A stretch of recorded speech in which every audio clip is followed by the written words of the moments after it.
नमस्कार, मी अनिल उपाध्ये. शिवसिद्ध बातमीपत्रात आपलं स्वागत आहे. पाहूया आजची बातमी.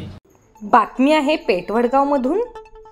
वाठार इथले 60 वर्षीय प्रकाश श्रीपती दबडे यांना अमानुष मारहाण करणाऱ्या दारू दुकान मॅनेजर आणि एका अनोळखी व्यक्तीला पेठवडगाव पोलीस ठाण्यातील कर्मचारी पोलीस कॉन्स्टेबल कुमार पोतदार यांनी पाठीशी घातलं असून त्यांनी केलेली कारवाई ही संशयास्पद असल्याने या पोलीस कर्मचाऱ्याला निलंबित करावे या मागणीसाठी 3 जून रोजी पेठवडगाव पोलीस ठाण्यासमोर निषेध आंदोलन करण्याचा इशारा बंडखोर सेना पक्षाचे संस्थापक अध्यक्ष शिवाजीराव आवळे यांनी पत्रकार परिषदेत दिला.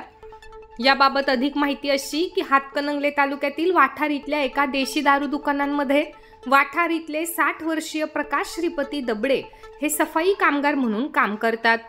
13 मे रोजी दुपारी 4:15 दरम्यान एक अनोळखी व्यक्ती दारूच्या दुकानामध्ये आली होती. प्रकाश दबडे सफाई करीत असताना त्यांनी त्या व्यक्तीस थोडे बाजूला होण्याची विनंती केली असता त्याने शिवीगाळ करण्यास सुरुवात केली. वाद वाढत गेला. ती अनोळखी व्यक्ती आणि या दारू दुकानाचा मॅनेजर मिलिंद घोलप यांनी प्लास्टिकच्या काठीने प्रकाश दबडे यांना अमानुष मारहाण केली. ही संपूर्ण घटना CCTV मध्ये कैद झाली होती. या अमानुष मारहाणीमध्ये प्रकाशांच्या डाव्या पायाचे 2 व हाताचे हाड 2 ठिकाणी फ्रॅक्चर झाले. या मारहाणीची नोंद पेठवडगाव पोलीस ठाण्यात करण्यात आली होती. याचा तपास पोलीस कॉन्स्टेबल कुमार पोतदार यांच्याकडे होता. त्यांनी केलेली कारवाई ही संशयास्पद असून वैद्यकीय अधिकाऱ्यांचे सर्टिफिकेट घेऊन कलम नोंद करणे गरजेचे असताना त्यांनी चुकीच्या पद्धतीने कलम लावलेल्या आहेत असा आरोप करीत संबंधित पोलीस हवालदार कुमार पोतदार यांचे निलंबन न केल्यास 3 जून रोजी पेठवडगाव पोलीस ठाण्यासमोर तीव्र आंदोलन करण्याचा इशारा बंडखोर सेना पक्षाच्या वतीने संस्थापक अध्यक्ष शिवाजीराव आवळे यांनी पत्रकार परिषदेद्वारे इशारा दिला आहे. यावेळी सदर पत्रकार परिषदेस मारहाण झालेल्या व्यक्तीची पत्नी कमल दबडे, मुलगी राणी शशिकांत कांबळे, जावई सचिन कांबळे, विद्या सावंत, विजय लोखंडे, सुरेश आवळे, अभिषेक भंडारे, राहुल देडे, अजय साळवे, अनोश खुडे हे उपस्थित होते. कमल दबडे आणि त्यांची मुलगी राणी कांबळे, त्यांच्या नातेवाईक विद्या सावंत, आमच्या बंडखोर सेना पक्षाचे कोल्हापूर जिल्हाध्यक्ष विजय लोखंडे, हातकण तालुका अध्यक्ष सुरेश आवळे, हातकण तालुका युवक अध्यक्ष अभिषेक भंडारे, हातकण तालुका उपाध्यक्ष राहुल देडे, वडगाव शहराध्यक्ष अजय साळवे, आमचे कोल्हापूर जिल्हा सरचिटणीस सचिन आळतेकर आज या पत्रकार परिषदेला उपस्थित आहेत. आज या पत्रकार परिषदेचा विषय म्हणजे वाठार तालुका हातकणंगले येथे प्रकाश श्रीपती दबडे हे एका दारू दुकानमध्ये काम करत आहेत. तिथे ग्लास पुसणे, त्याचबरोबर तिथे साफसफाई करणे, पाणी भरणे अशा पद्धतीचं काम करत असताना दिनांक 13/5/2025 रोजी सायंकाळी 4 ते 4:15 दरम्यान तिथील साफसफाई करीत असताना त्या ठिकाणी एका मद्यपीस त्यांनी जरा साईडला व्हा अशा पद्धतीने सांगितलं असता त्या मद्यपीला राग येऊन त्याने प्रचंड मारहाण त्या ठिकाणी केली.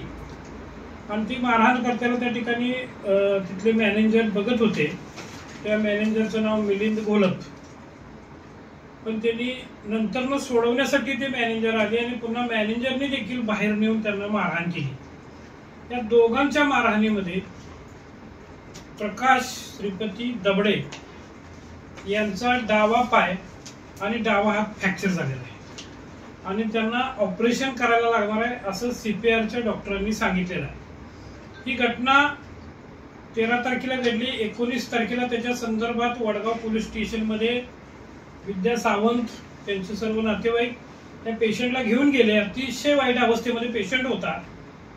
त्या ठिकाणी असणारे तपासी अंमलदार श्री कुमार पोतदार यांनी ते तात्पुरती त्याची नोंद घेऊन पारगावला MLC करण्यासाठी पाठवून दिले. तिकडून आल्यानंतर त्यांच्या बाबतचा गुन्हा दाखल करून घेतला आणि तो सुरुवातीला घेत असताना 324 प्रमाणेच घेतला असावा, कारण किरकोळ कलम लावलं. आता ही घटना 19ला घडल्यानंतर पुन्हा या नातेवाईकांनी CPR मध्ये नेल्यानंतर CPRच्या डॉक्टरांनी तातडीने त्यांची तपासणी केली आणि तपासणी केल्यानंतर त्यांना एकदम सिरियस इंजुरी असल्याचं त्या ठिकाणी नोट केली आणि ऑपरेशन करावं लागणार आहे असा सल्ला त्यांनी डॉक्टरांनी दिला. मात्र 19ला ही घटना घडलेली असताना आज 29/5/2025 म्हणजे गेले 10 दिवस झाले. या 10 दिवसामध्ये त्या रुग्णाचे नातेवाईक वडगाव पोलीस स्टेशनला जाऊन वारंवार त्यांनी याबाबत कलम लावण्याचा किंवा त्याच्यावर कारवाई करण्याची मागणी केली. मात्र त्या ठिकाणी असणारे जे तपासी अंमलदार आहेत कुमार पोद्दार यांनी आरोपीला सहकार्य कशा पद्धतीने होईल अशीच भूमिका पहिल्यापासून शेवटपर्यंत घेतली. याचं कारण असं 324 कलम हे जे लागलं ते त्यावेळची सिच्युएशन बघून लागलं, पण नंतरनं जे 19 तारखेला रिमार्क जो सीपीआरच्या डॉक्टरांनी केलेला आहे तो रिमार्क त्यांनी विचारात घेतला नाही किंवा तिकडनं त्याची माहिती घेतली नाही आणि त्या पद्धतीनं कलम देखील दाखल केलं नाही. त्याचबरोबर पंचनाम्यासाठी 2 माणसं तिथली घेतली, तिथला पंचनामा पूर्ण केला. ज्या फायबरच्या जी काठी पोलिसांच्याकडे असते त्या काठीनं प्रकाश दबडे यांना बेदम मारहाण करण्यात आली. ती काठी देखील पोलिसांनी जप्त केली नाही.